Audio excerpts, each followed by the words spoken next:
Uudised on eetris ja stuudios Rohke Debelak. Alustame kultuuriuudistega. Eile asutati Eesti Loomahäälte tegemise selts. Põhikirjaliseks eesmärgiks on loomahäälte senisest suurem kaasamine inimeste omavahelisse suhtlemisse. Samuti annaks sagedasem sihiteadlik loomahäälte kasutamine suurema kaasatuse ülejäänud loodusega ja tekiks suurem liikidevaheline sidusus, mis kaugemas tulevikus teeks koos AI abiga juba võimalikuks liikide ülese suhtlemise. Aga esialgu tekitab loomahäälte kõnekeelde kaasamine kas või lihtsalt parema meeleolu. Seltsi kodulehelt on võimalik leida näidislauseid, mida iseseisvalt koos sõpradega harjutada, kas või näiteks selline Eesti Loomahäälte tegemise seltsi kodulehelt pärit lause. Mäletatavasti on muuseum lahti ka kolmapäeviti. Maaeluministeerium on aga sõlminud koostöölepingu mitme suurema uudisteportaaliga ja leppe tulemusena vahendavad portaalid kevadel põllumeestele appi enam kui 20 000 kvaliteetset tatipritsi. Ümberõppe tatipritsist taimekaitsevahendi pritsiks on lihtne, sest tatipritsid teavad juba sünnipäraselt kõiki maailma asju kõige paremini ja mingit õpetust tegelikult ei vaja. Seni on sellised spetsialistid pritsinud tatti või sappi jõudlusega 7 kanti tunnis ja sisuliselt ilma, et sellest rahvamajandusele olulist kasu tõuseks. Nüüd aga saavad nad kevadest alates esimest korda ühiskondlikult kasuliku rakenduse.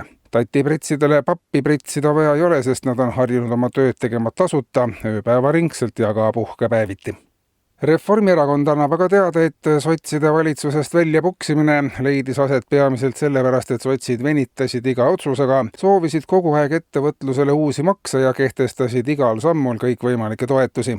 Peaminister Kristen Michali sõnul kutsuti sotsid omal ajal valitsusse sellepärast, et nad venitaksid iga otsusega, sooviksid kogu aeg ettevõtlusele uusi makse ja kehtestaksid igal sammul kõikvõimalikke toetusi. Ning et oleks olemas keegi, kelle koalitsioonist kõrvaldamisel kaoksid kõik senised hädad ja probleemid.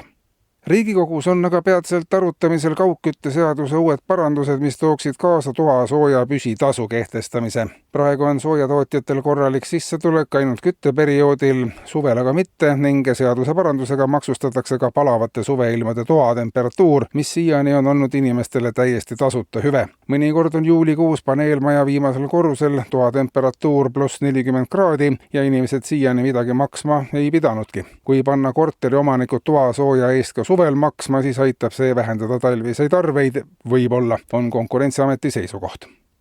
Ja liiklusest ööl vastu tänast sõitis Kellastes kohalik elanik jalgrattaga vastu poe juures olevat prügikasti ja sai kergemaid vigastusi. Tõdvas aga sõitis keskealine meeskodanik jalgsi vastu Homset ja Harjakveres sõitis kohalik elanik 54-aastane Enn oma mopeedil suurel kiirusel vastu tahtmist. Tahtmine vahejuhtumi käigus oluliselt kannatada ei saanud ja mees tahtis kohe jälle edasi sõita.